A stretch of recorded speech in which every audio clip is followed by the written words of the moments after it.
নিজের কোনো নেক আমলের ওসিলাই আল্লাহর কাছে কিছু চাওয়া, নেক আমলের ওসিলা, আল্লাহ 2 রাকাত সালাত আদায় করলাম, এই সালাতের ওসিলা আমাকে এটা দান করুন, এটা বৈধ।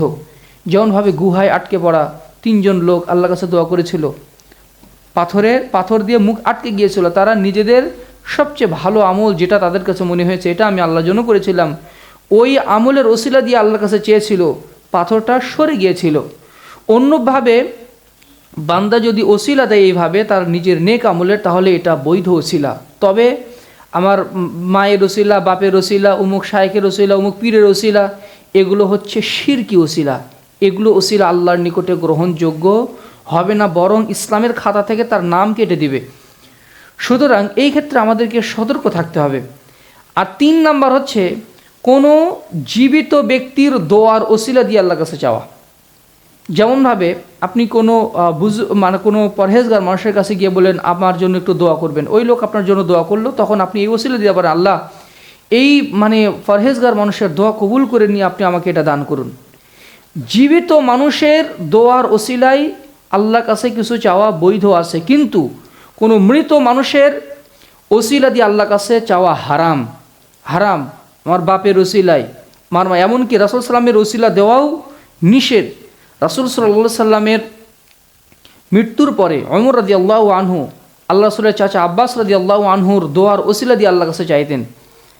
যখন খরা হতো তখন তিনি বলতেন, হে আল্লাহ, আমরা রাসূল সাল্লাল্লাহু আলাইহি ওয়াসাল্লামের দোয়ার ওসিলা দিয়ে রাসূলের জীবদ্দশায় আপনার কাছে চাইতাম, রাসূল সাল্লাম চলে গেছেন, এখন তার চাচার দোয়ার ওসিলা দিয়ে আপনার কাছে চাচ্ছি, আপনি আমাদেরকে বৃষ্টি দান করুন। সাথে সাথে বৃষ্টি বর্ষিত হতো। আব্দুল্লাহ ইবনে আব্বাস রাদিয়াল্লাহু আনহু আল্লাহর কাছে দোয়া করতেন, আল্লাহ বৃষ্টি দান করুন। ওমর রাদিয়াল্লাহু আনহু বলতেন, হে আল্লাহ, আল্লাহ রাসূলের ওসিলা দিয়ে দোয়া চাইতাম আল্লাহ রাসূলের জীবদ্দশায়, আল্লাহ রাসূল এখন নেই, তার চাচার দোয়ার ওসিলা দিয়ে আপনার কাছে চাচ্ছি, আপনি তার দোয়া কবুল করে নিয়ে আমাদেরকে বৃষ্টি দান করুন। তখন আল্লাহ তাআলা বৃষ্টি দান করতেন, সাথে সাথে বৃষ্টি বর্ষিত হতো। সুতরাং এই 3টি ওসিলা ছাড়া আর যত ওসিলা আছে সব হচ্ছে অবৈধ ওসিলা আল্লাহ তাআলার নৈকট্য হাসিল করার জন্য। সম্মানিত মুসল্লিবৃন্দ, সম্মানিত মা ভগ্নীগণ, এবার আসুন যে আমরা আল্লাহ তাআলার নৈকট্য লাভ করার যে উপায়, মোটা দাগে 7টি উপায় আপনাদের সামনে উপস্থাপন করার চেষ্টা করব ইনশাআল্লাহ।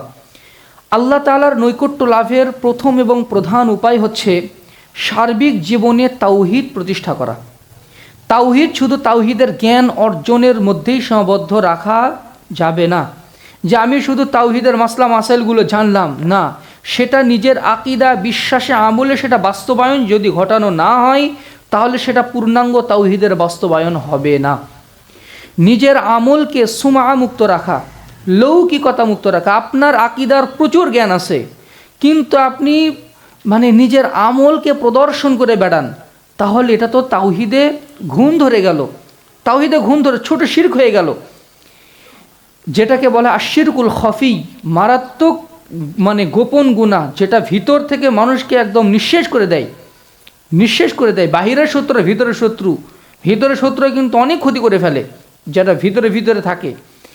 এই যে ভিতরের শত্রু আমাদের আমলকে ঘুণে পোকার মতো কাঠ যেভাবে নিঃশেষ করে দেয়, আমাদের এই আমলের প্রাসাদকে ধূলিসাৎ করে দেয় হচ্ছে আমাদের ইখলাস বর্জন করার যেই মহোৎসব বর্তমান চলছে, ফেসবুকিং মাধ্যমে, ইউটিউবের মাধ্যমে।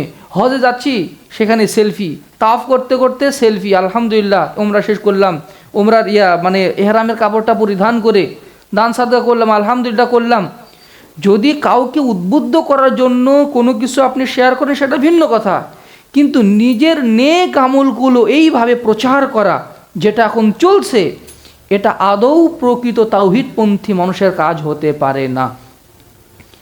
আকীদা থেকে কত কুসংস্কারপূর্ণ আকীদা আমাদের যে বিশ্বাসের ভিতরে ঢুকে আছে, এগুলো যদি আমরা বিশ্বাস থেকে, আকীদা থেকে যদি ঝেড়ে ফেলতে না পারি, তাহলে শুধু আমল দিয়েও জান্নাত পাওয়া যাবে না। আকীদাতে যদি ভুল থাকে, আকীদা যদি বিশুদ্ধ না হয়, এই জন্য আকীদা বিশুদ্ধ হতে হবে, আর আমলটাও হতে হবে সুন্নাহ ভিত্তিক।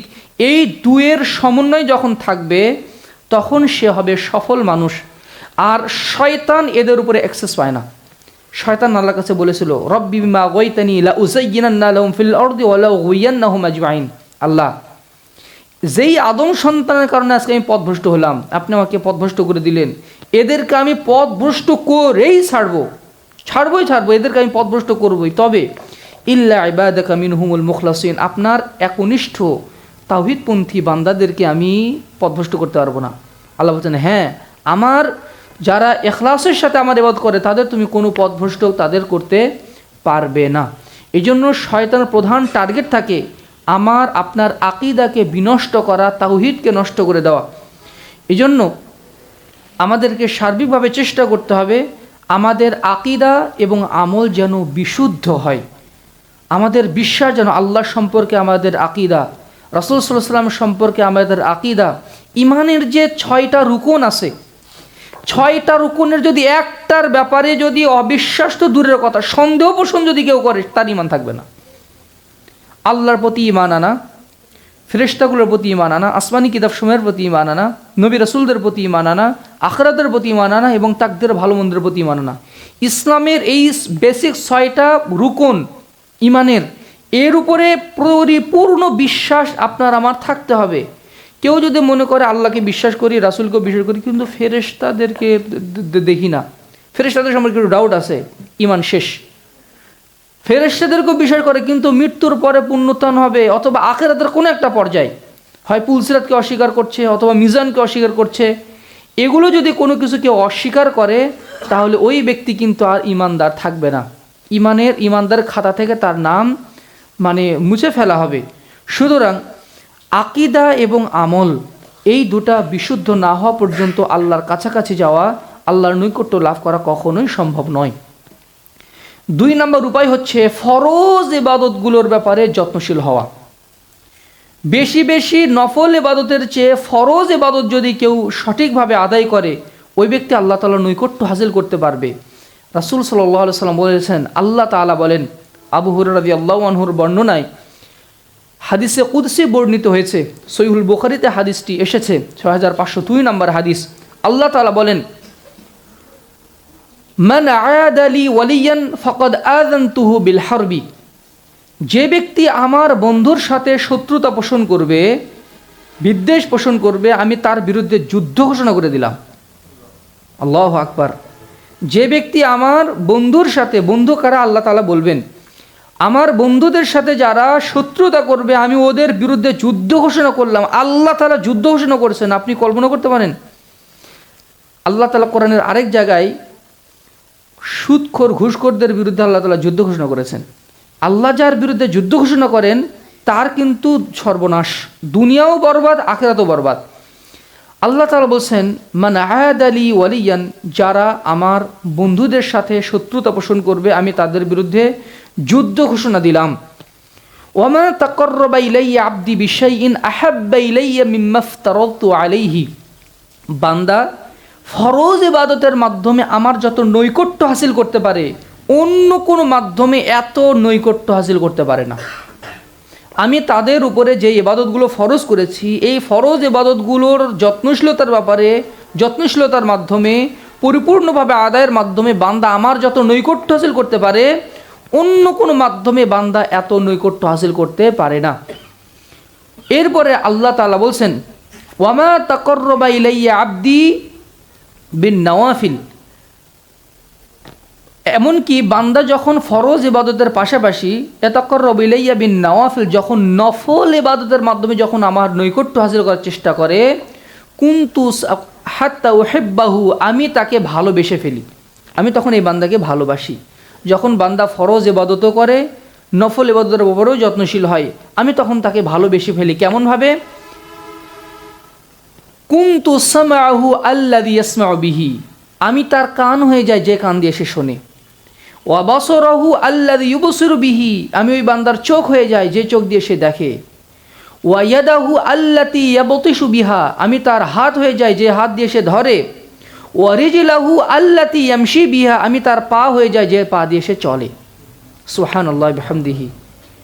এটা একটা বেদাতি ব্যাখ্যা আছে,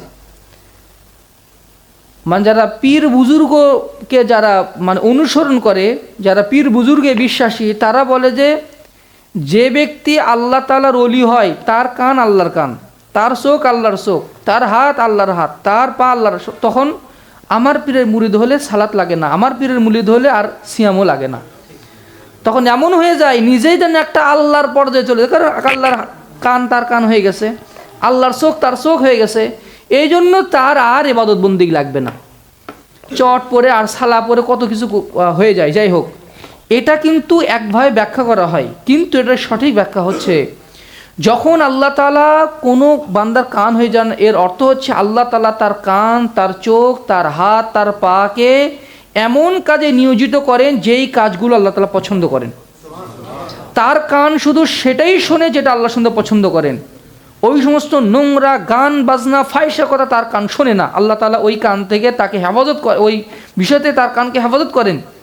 তার দুই চোখ শুধু সেটাই দেখে যেটা আল্লাহ তাআলা দেখতে পছন্দ করেন, যেই দেখার মধ্যে আল্লাহ সন্তুষ্টি আছে। তার চোখ সেটা দেখে না যেটাতে আল্লাহ তাআলার ক্রোধ আছে, আল্লাহ তাআলার অসন্তুষ্টি আছে। তার হাত পা সেই দিকেই ব্যয় হয়, ব্যবহৃত হয় যেখানে আল্লাহ তাআলার সন্তুষ্টি আছে।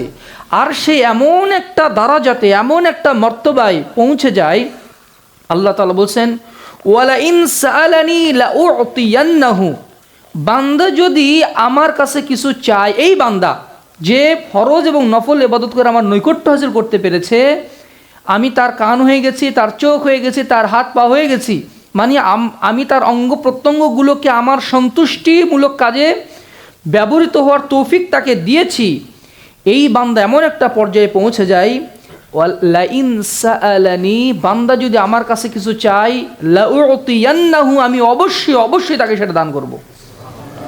ওয়ালাইন ইসতাআযানি, বান্দা যদি আমার কাছে কোনো কিছু থেকে আশ্রয় চায়, আমি অবশ্যই অবশ্যই, দুইবার অবশ্যই লাগাতে হবে। আরবিতে দুইটা তাকিদ আছে, এমফাসাইজ আছে, দুইবার, দুইটা।